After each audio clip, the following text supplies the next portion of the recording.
देखिए, ऐसा है कि आनंद मोहन ने तो ऐलान कर दिया कि 10 नवंबर को पटना में बहुत बड़ी रैली करेगा और उसका तो ये दावा है कि इतनी बड़ी रैली होगी कि पटना छोटा पड़ जाएगा।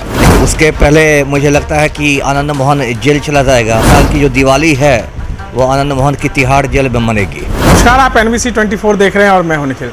देखिए, आनंद मोहन की रिहाई जो है वो 16 साल बाद हो गई। निखिल, उनकी जो सज़ा थी वो उम्र कैद की थी। संशोधन किया गया कानून में और फिर से उनको बाहर कर दिया गया। अब फिर से उनकी सुनवाई जो है परसों फिर से वो सुनवाई होने वाली है। हमारे साथ पूर्व IPS अमिताभ दास हैं।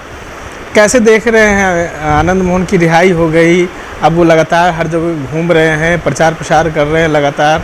अब उनकी सुनवाई फिर से होने वाली, क्या लगता है फिर से जेल जाएंगे वो? देखिए, ऐसा है कि आनंद मोहन ने तो ऐलान कर दिया कि 10 नवंबर को पटना में बहुत बड़ी रैली करेगा और उसका तो ये दावा है कि इतनी बड़ी रैली होगी कि पटना छोटा पड़ जाएगा।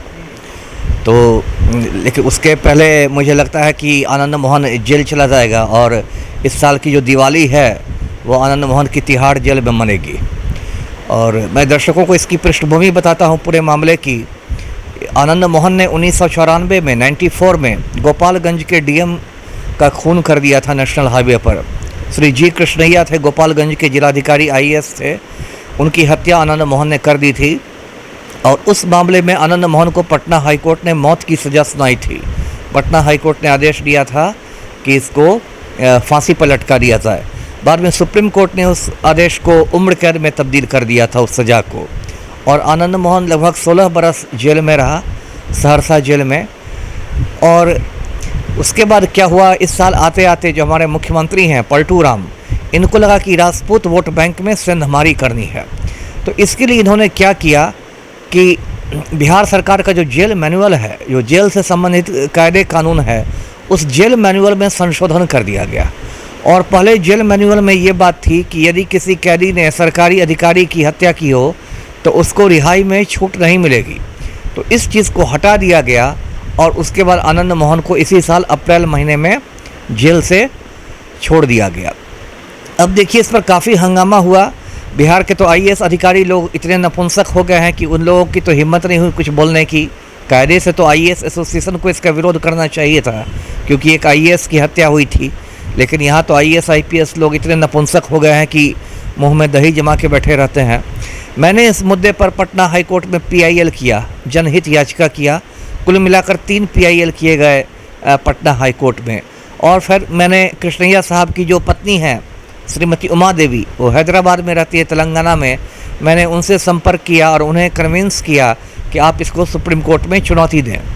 तो श्रीमती उमा देवी सुप्रीम कोर्ट चली गई और उसके बाद सुप्रीम कोर्ट में सुनवाई हो रही है। 3-4 तारीखों की सुनवाई हुई भी। और पिछली जो सुनवाई हुई अगस्त के महीने में, तो मैं लगातार वकीलों से संपर्क में हूँ इसलिए मुझे मालूम होता रहता है। तो उस सुनवाई में लगा कि जो सुप्रीम कोर्ट है उसका रुख बहुत कड़ा है बिहार सरकार के प्रति। सुप्रीम कोर्ट का जो बेंच है उसमें जो 2 न्यायमूर्ति हैं, एक जस्टिस सूर्यकांत हैं और एक जस्टिस दीपांकर दत्ता हैं। तो जब उनको सरकारी वकील ने बताया, बिहार सरकार के वकील ने, कि आनंद मोहन की अकेली रिहाई नहीं हुई थी, उनके साथ 97 और कैदी रिहा किए गए थे, तो उस पर जस्टिस दीपांकर दत्ता ने पूछ दिया कि उसमें कितने कैदी थे जिन पर सरकारी अधिकारी की हत्या का आरोप लगा था। तो इस पर सरकारी वकील महोदय फंस गए। तो उनको फिर सुप्रीम कोर्ट ने कहा कि आप 26 सितंबर को इस बिंदु पर जवाब लाइए।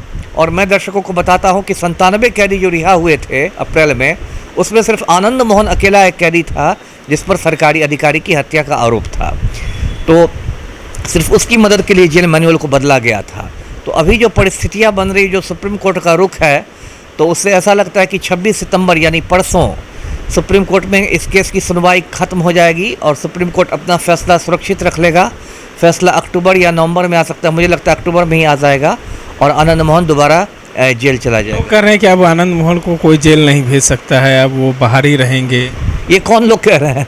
व्हाट्सएप यूनिवर्सिटी वाले लोग ये कैसे कह रहे हैं? सुप्रीम कोर्ट यदि आनंद मोहन को की रिहाई को रद्द कर देगा और आनंद मोहन तो उसको तो जेल जाना ही जाना है।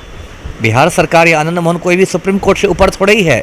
ये लोग कौन हैं जो आनंद मोहन के चमचे हैं? इनको ना कानून की समझ है, ना किसी चीज़ की समझ है। ये लोग व्हाट्सएप यूनिवर्सिटी से ज्ञान प्राप्त करने वाले लोग हैं, तो इनके कहने नहीं कहने से कुछ नहीं होगा।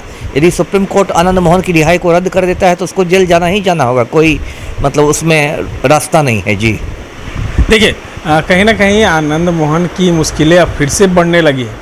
जिस तरीके से जेल मैनुअल में संशोधन कर कर उनको बाहर लाया गया था, अब फिर से लग रहा है उन पर खतरा मंडराने लगा है कि कहीं ना कहीं अब फिर से जो सुप्रीम कोर्ट है उनकी बेल को रद्द कर देगा, उनकी ज़मानत जो हुई है वो रद्द हो जाएगी।